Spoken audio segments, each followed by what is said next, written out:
누가복음 1장 46절부터 55절까지의 말씀, 저와 여러분이 한 절씩 교독으로 봉독하시겠습니다.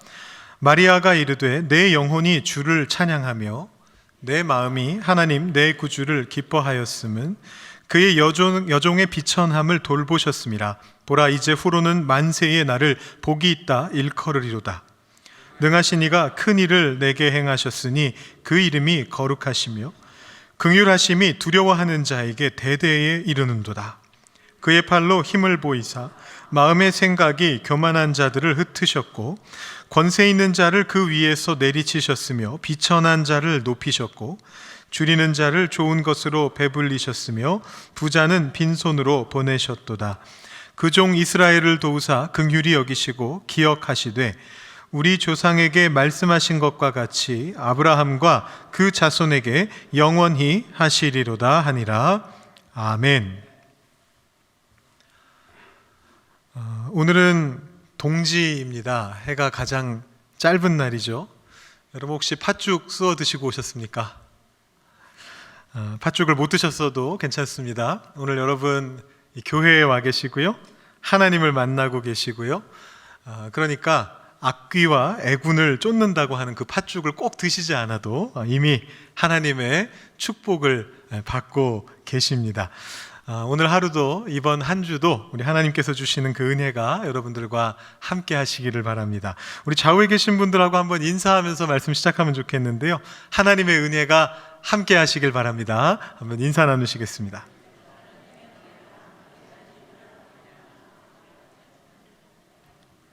잘 모르는 분들께도 꼭 인사해 주시기 바랍니다.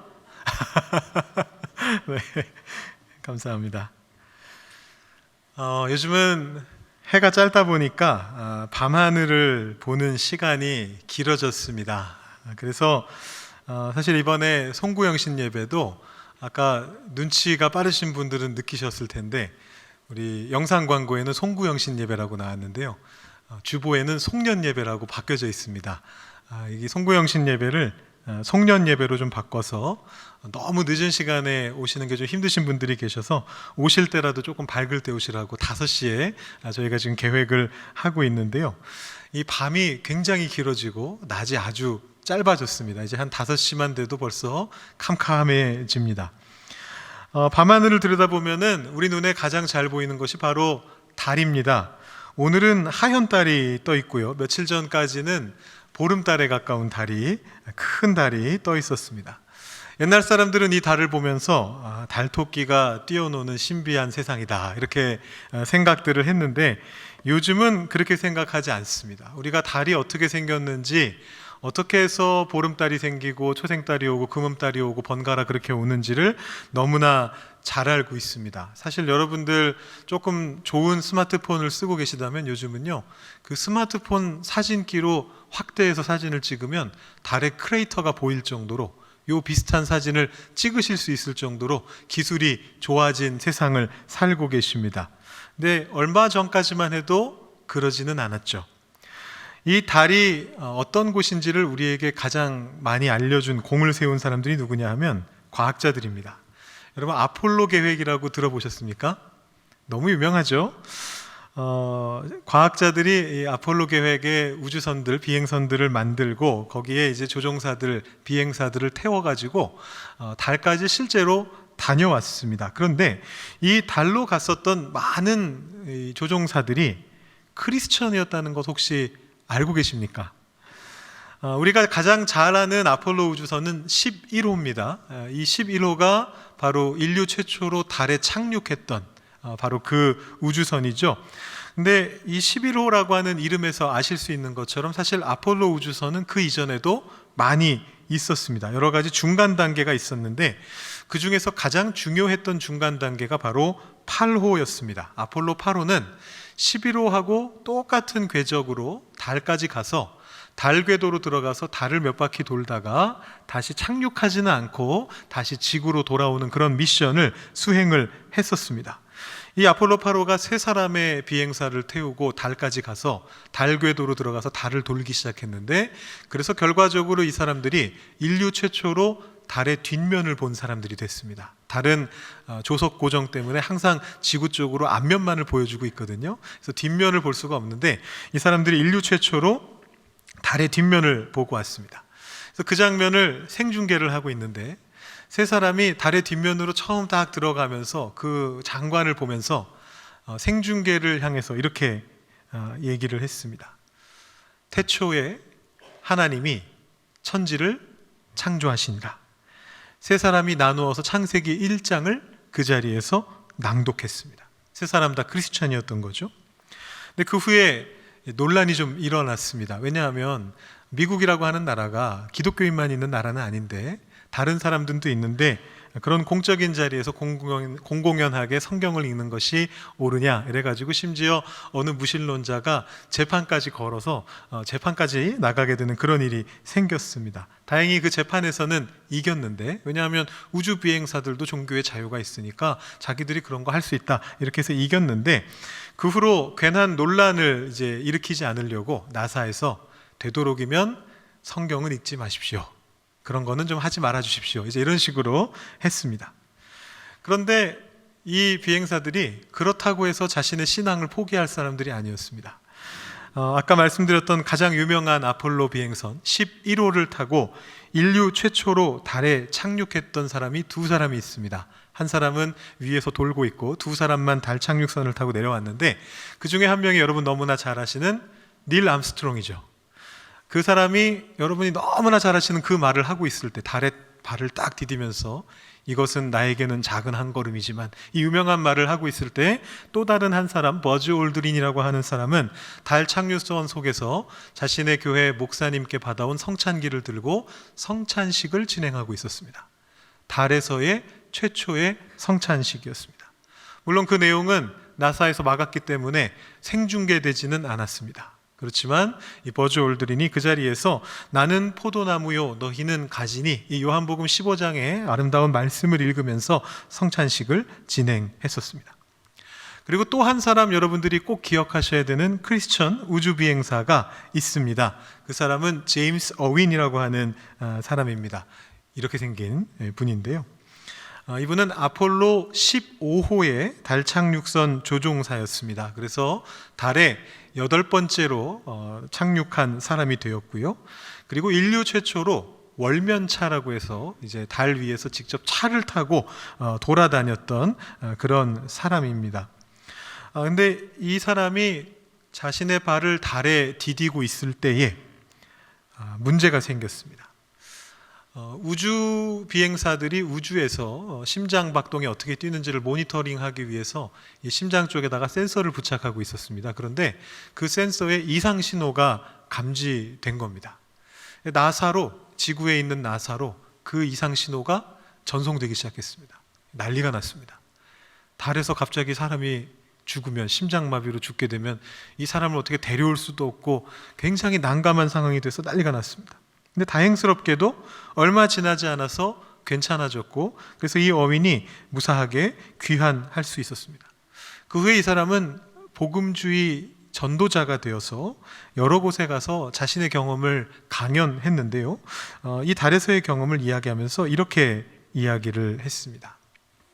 나는 달에서 예전에 느껴본 적이 없었던 강력한 하나님의 능력을 느낄 수 있었다.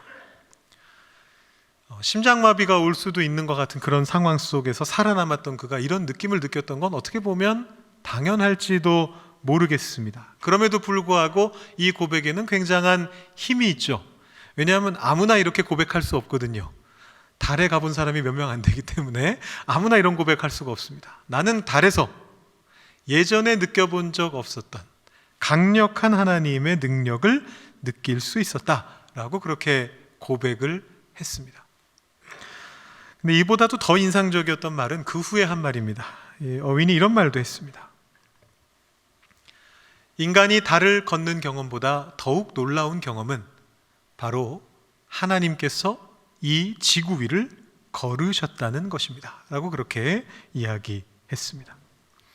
그렇습니다. 하나님께서 인간이 되셔서 이 지구 위를, 이 땅 위를, 우리가 살아가는 세상 속을 걸어가셨다라고 하는 것은 정말로 놀라운 사건이었습니다. 그것은 인간이 달을 걷는 것과는 비교할 수 없을 만큼 놀라운 사건이었습니다. 하나님이 어떤 분이신지를 알면 알수록 더욱더 그것이 놀라운 일이라는 것을 우리가 알게 됩니다.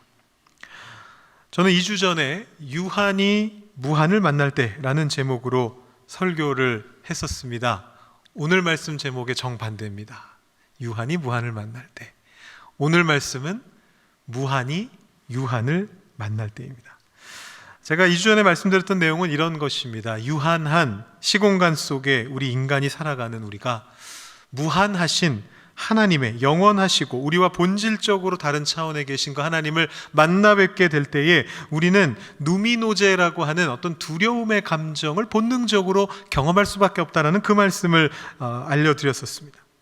성경에서 하나님을 만났던 모든 사람들이 다 그 체험을 했습니다. 첫 번째 반응은 뭐냐 하면 다들 두려워하는 거였습니다. 하나님을 딱 마주하는 순간 다들 두려워서 땅에 엎드려졌습니다.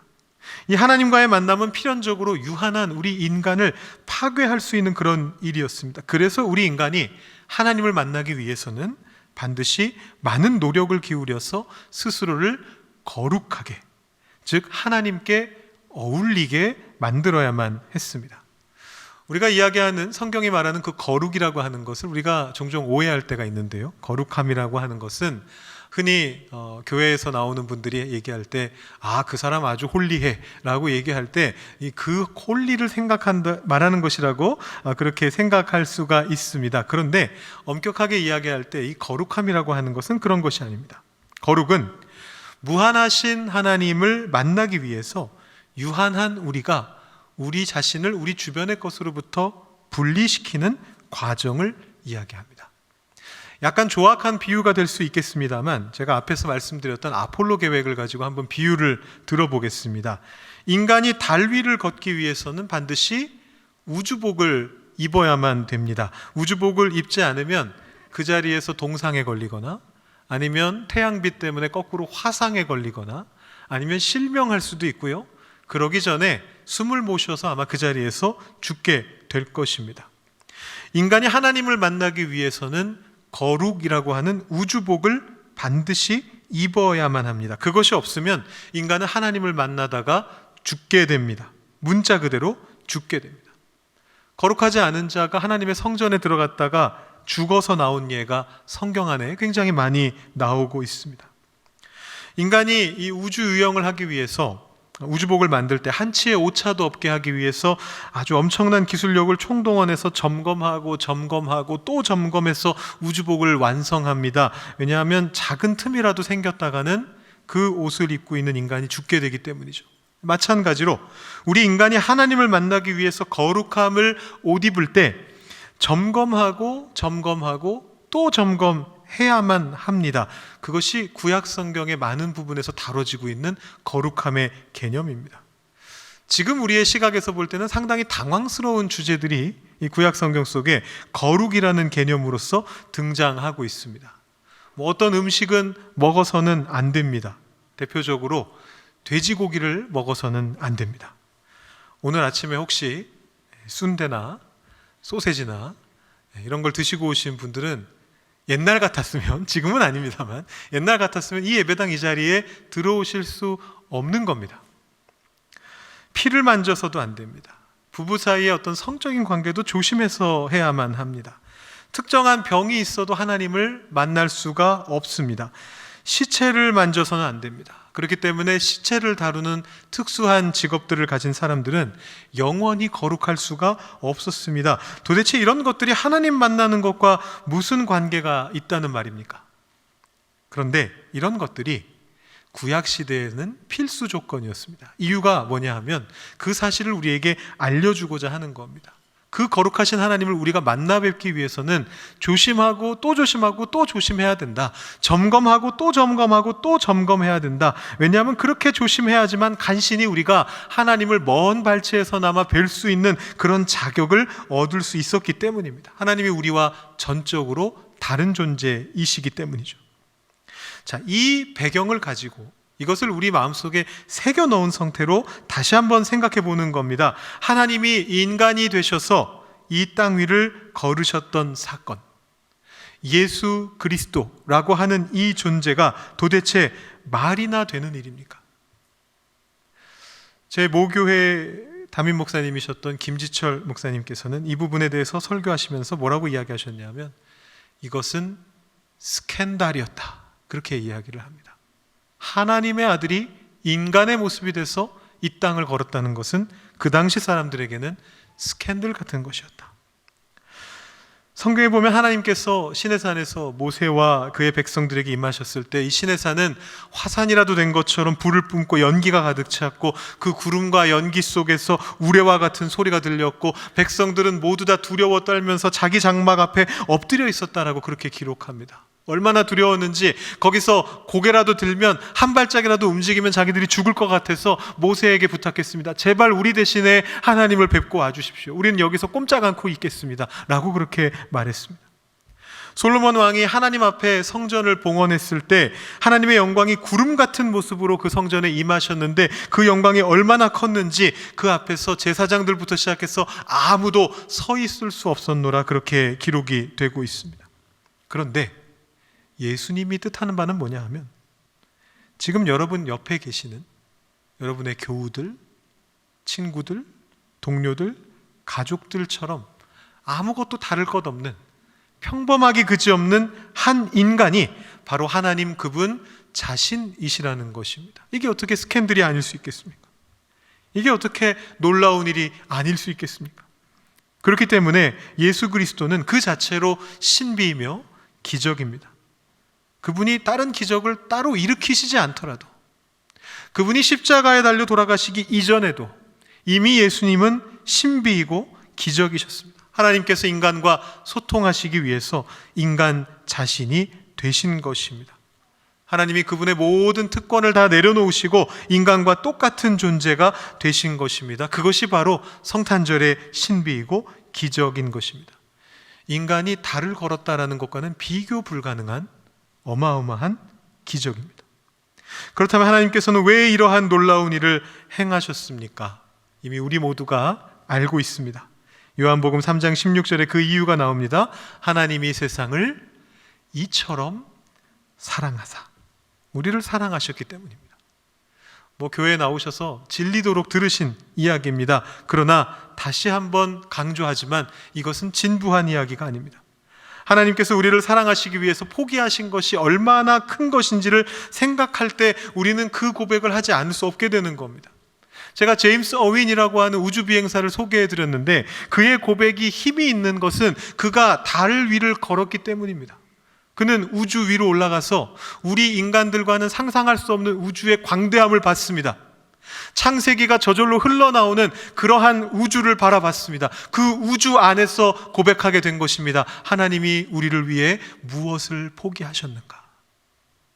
하나님이 어떤 분이신데 우리에게까지 낮아지셨는가? 그것을 진짜로 보게 된 사람들은 감격 속에서 그것을 고백하지 않을 수 없게 되는 것입니다.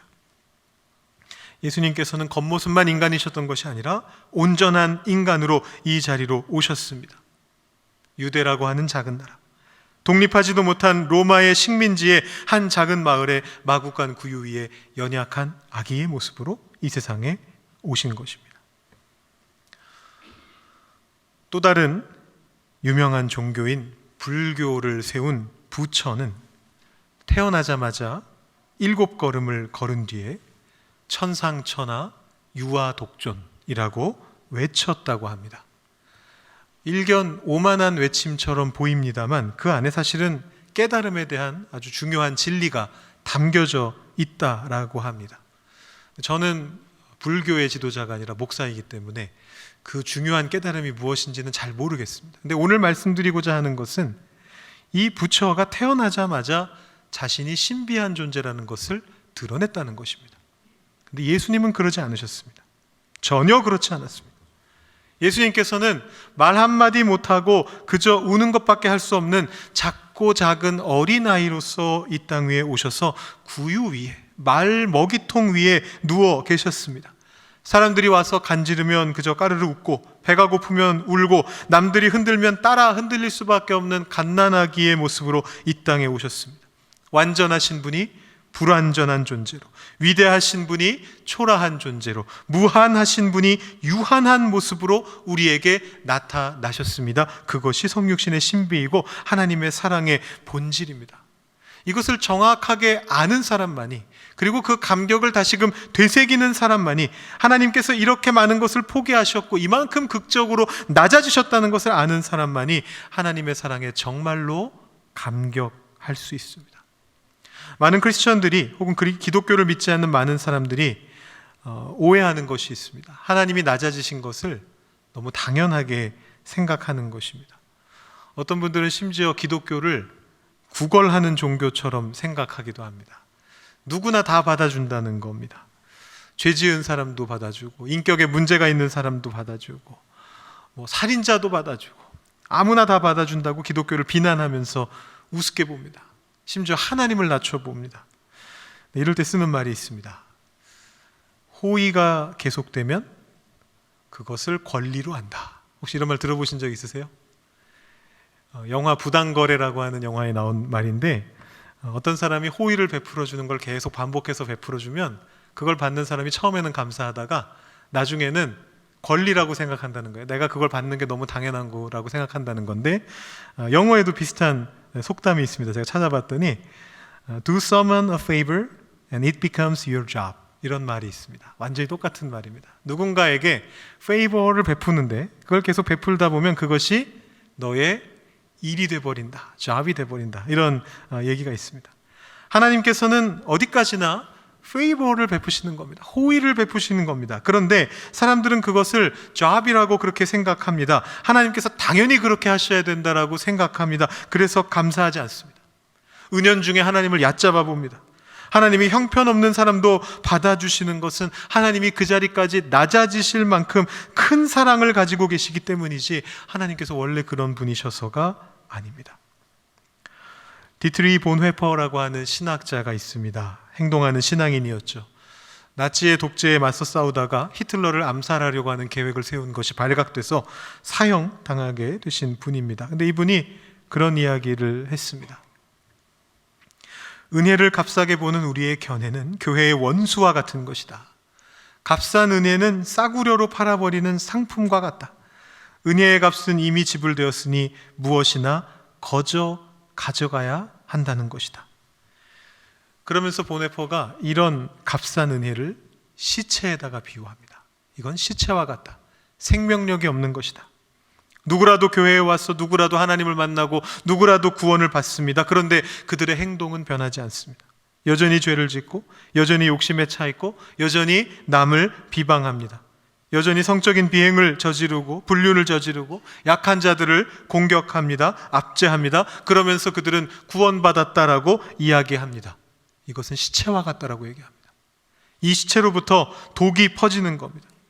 값싼 은혜이기 때문에 인기가 있습니다. 저라도 100원짜리 하나로 구원받을 수 있다고 하면 당장 내겠습니다. 너나 할 거 없이 와서 값싼 은혜를 사려고 합니다. 그런데 우리는 하나님께서 그런 분이 아니시다라는 것을 알고 있습니다. 싸구려를 파는 장사꾼이 아니라는 것을 압니다. 그분이 우리에게 값없이 주시지만 그것은 귀한 것입니다. 아니, 그분 당신이 귀한 분이십니다. 무한하시고 영원하신, 우리 인간이 감히 그림자도 쳐다볼 수 없을 만큼 위대하신 그런 분이십니다. 그분이 스스로를 사랑 가운데서 낮추신 것입니다. 오늘 말씀을 한번 보겠습니다. 오늘 말씀까지 오는데 시간이 좀 오래 걸렸습니다. 우리 마리아가 등장합니다. 마리아에게 천사가 나타났습니다. 가브리엘 천사가 얘기합니다. 너는 하나님께 은혜 받은 사람이다. 마리아가 당황해하니까 천사가 이어서 이렇게 말을 합니다. 너를 통해 하나님의 아들, 세상의 구원자가 태어나게 될 것이다. 마리아의 첫 반응은 의문이었습니다. 나는 남자를 알지 못하는데 어떻게 그런 일이 일어날 수 있습니까? 천사가 그것은 성령에 의한 것이다 라고 답해 주었습니다. 그 말씀을 듣고 나서 마리아가 저는 주님의 종입니다. 말씀하신 대로 저에게 이루어질 것입니다 라고 아름다운 순종의 고백을 하였습니다.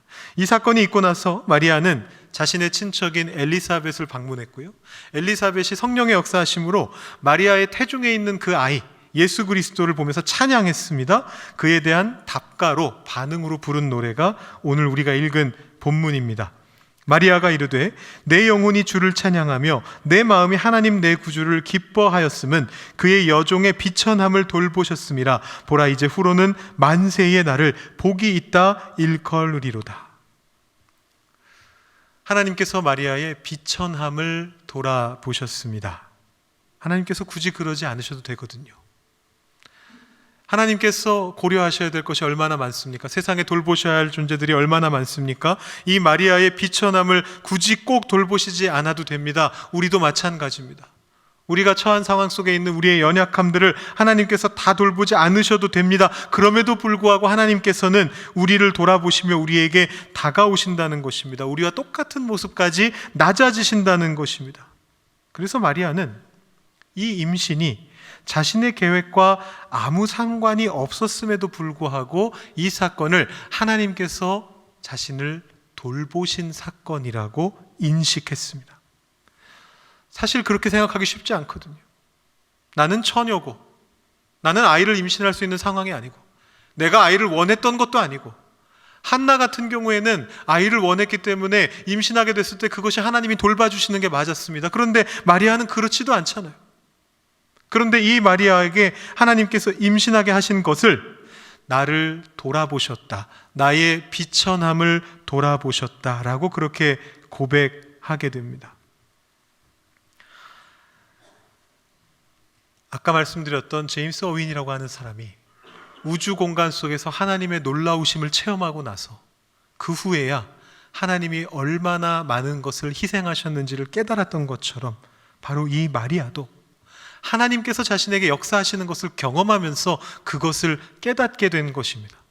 하나님이 나를 위해서, 나의 이 비천함을 돌아보시기 위해서 얼마나 놀라운 일을 행하셨는가를 정확하게 깨달은 사람들은 마리아처럼 고백할 수 있게 됩니다. 마리아도 첫 반응은 누미노제의 반응이었습니다. 천사가 나타났을 때 두려워 떨었습니다. 하지만 하나님의 본뜻을 알게 되자 이렇게 고백하기 시작합니다. 능하신 이가 큰 일을 내게 행하셨으니 그 이름이 거룩하시며 긍휼하심이 두려워하는 자에게로 대대로 이르는도다.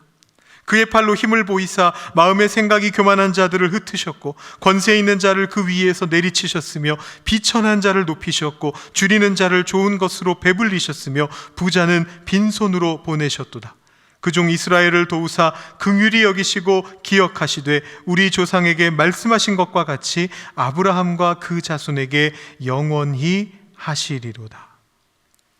하나님이 자신에게 베푸신 그 은혜의 그 넓이를 깨달았기 때문에 마리아는 정말로 큰 감격 속에서 기쁨의 노래를 올려드릴 수 있었던 것입니다. 여러분께서도 그 사실을 깨닫고 계십니까? 머리로만 깨닫고 있는 것이 아니라, 옛날에만 느꼈던 것이 아니라 지금 이 순간 오늘 예배 속에서, 이 성탄절기의 여러분들의 삶 속에서 여러분 안에도 그 감격이 다시금 되살아나십니까? 우리는 하나님께서 우리를 사랑하시는 것을 당연하게 생각합니까? 아니면 놀라운 일이라고 생각합니까? 우리는 하나님의 사랑을 싸구려 장사꾼의 호객행위로 여깁니까? 아니면 큰 감격 속에서 하나님이 우리를 위해 진정한 기적을 일으켜 주신 것으로 여기는 것입니까? 오늘 대림절 넷째 주일에 성탄절을 사흘 앞두고 우리 다시 한번 예수님의 탄생을 묵상하시게 되기를 바랍니다. 그리고 그 묵상 속에서 하나님의 그 크심을 발견하고 하나님의 그 무한하신 역사하심을 발견하면서 우리도 마리아 같이 감격 속에서 응답하게 되기를 원합니다. 나의 어려운 처지를 돌보신 하나님, 이제 나를 영원히 복이 있는 존재로 불리게 만드시는 그 하나님을 찬양하면서 나아가게 되기를 소망합니다. 그 일은 이미 시작되었습니다. 2000년 전 낮고 낮은 이 땅의 말구유 위에 하나님이신 예수님이, 무한하신 하나님이 연약하신 유한한 아기의 모습으로 나타나셨을 때 이미 시작된 일입니다. 우리의 모든 아픔과 상처와 힘듦과 연약함은 예수님께서 이 땅에 오신 것 때문에 새로운 의미를 가지게 되고 그로 인해 변화하게 될 것입니다. 여러분 속에 아픔이 있으십니까? 상처가 있으십니까?